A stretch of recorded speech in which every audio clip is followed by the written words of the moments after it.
ഒരു divine touch വരും. A divine touch is coming. ആമേൻ. ഒരു ഡിവൈൻ ഹാൻഡ് ചിലർക്ക് വേണ്ടി ചലിക്കും. A divine hand is going to move for some of you.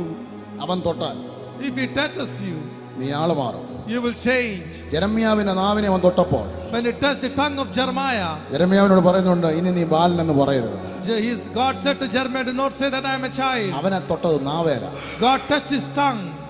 അവൻ ചെറുപ്രായം മുതൽ ആത്മനിയോഗത്തോടെ പ്രവചിക്കാൻ തുടങ്ങി. From very childhood he started prophesying. ഇന്ന് പകൽക്കാലം അവൻ നിന്നെ തൊട്ടാൽ, If he touches you, ഞാൻ വീണ്ടും പറയുന്നു, സീസണുകൾ തിരിയും. your seasons will change.